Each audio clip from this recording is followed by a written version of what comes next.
I want to help today all of you with some tips for having and planning a smooth, stress-free, and accessible road trip.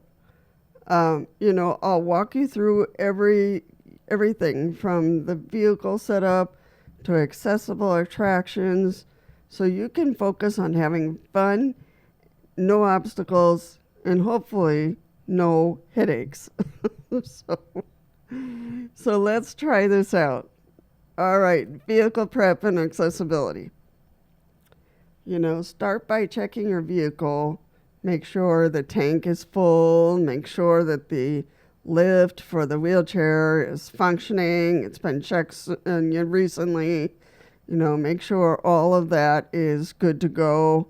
If you have a modified van or ramp, make sure it's serviced and all lift systems are working properly. So that's really important.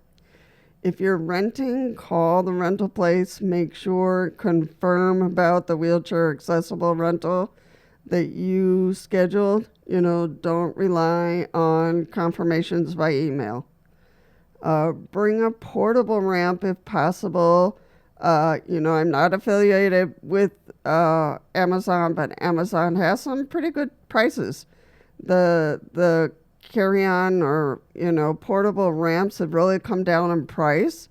So I was looking at the 3-footers, 4-footers, and the 6-footers, and I think from 6 feet on, they start to go up in price. So the 3 to 4 feet, those are between $80 and $120. But once you start getting up to 6, 7, 8 feet, those start into the 200s, so you want to save up your pennies if you want it that long. So bring a portable one. You never know when you need one. So use Google Maps. Google Maps is getting much better at marking with little symbols what's accessible. You can request that in the map.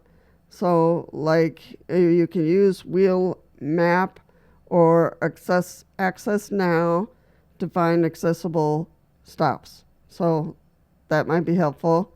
Plan your route around accessible stops, accessible rest stops. Here in the United States, Canada, I don't know about Europe, but most of them are accessible, and you can check Google Maps to see if it's marked or not. Try to find gas stations that are accessible. Probably the larger gas stations are more accessible than the smaller ones. Now for the hotels, as we know, it's a little dicey. So you really need to talk to them at length as to your expectations of what you really, really need, so they don't give you a bathtub. Ask for a roll-in shower. If they say, no, we don't have those, then, go to the next hotel. Always have a backup plan in case plan A doesn't work. Or an attraction or restaurant, isn't really accessible as advertised or as they told you on the phone. People have different ideas on what is accessible. Remember that. Their bathroom might be accessible, but they have stairs going in. Or you can get into the restaurant, but their bathroom is not accessible. So it's all those kind of things. Packing essentials. Prepare your medications. I'm sure you've thought of that. I don't have all my medications. My more important medications, the aides have those, so I give them a box. And they set up my box according to times and the days. So pack your accessible essentials, extra batteries, charger, repair kits, and medical supplies. Yes. So that's always important. to look at the supplies you will need. Don't forget comfort items like cushions, blankets, ice packs if you might need one, a positioning strap for longer drives. Keep emergency contacts and roadside assistant numbers handy. Hopefully you have AAA or another program. I have AAA, so just in case. Booking, lodging, and attractions. When booking hotels, as we know, it's a little dicey. So really spend your time talking to them and describe really what you need. And hopefully they'll give you a yes or a no. That's all you want, not a long story. Can, call directly to confirm the layout. So doorway width, bathroom, roll-in shower, bed height, etc. So, make a list of what you really, really need. Look for reviews specifically mention accessibility.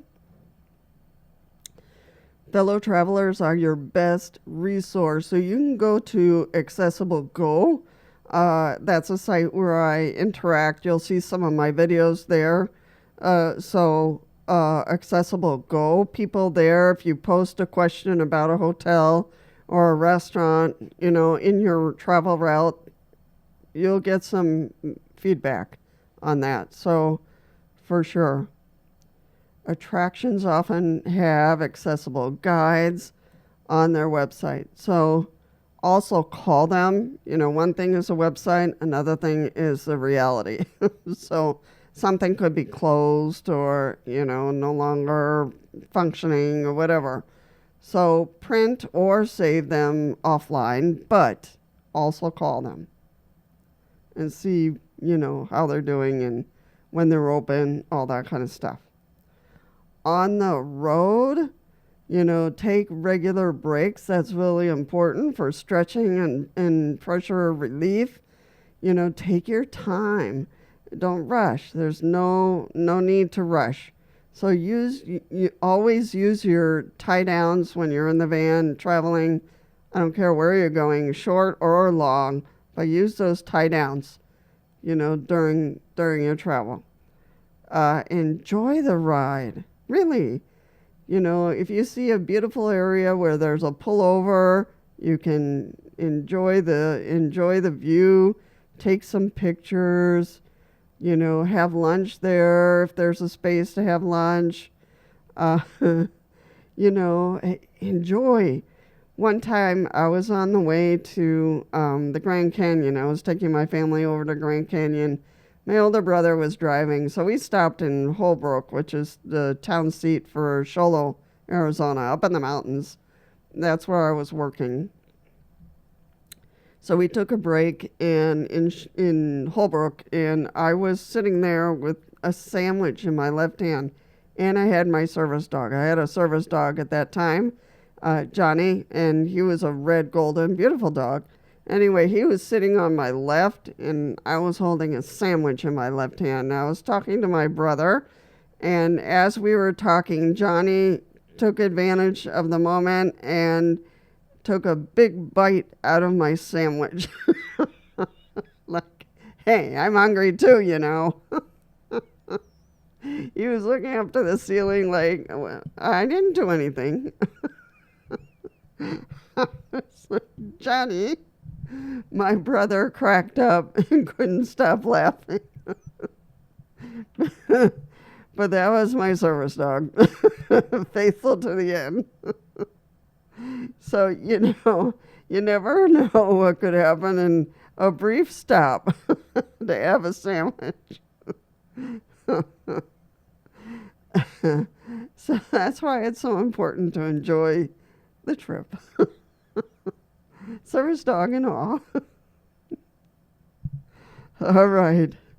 If you found these tips helpful, feel free to give us a like. Subscribe if you're new and you would like to hear more videos like this. Don't forget Accessible Go, where you can get information directly from other wheelchair users that have gone to these places before you and know all about it. So, and that could be very helpful. And, share this with someone who might be thinking of taking a trip, and or with a couple of people or by themselves or with family, and some of this might be of good help, so they can look at the different things that they should be doing before a long trip. So I'm hoping that this was helpful, and I hope that you, if you're going on a trip as a wheelchair user, safe travels. Safe travels. And I hope to see you in the next one.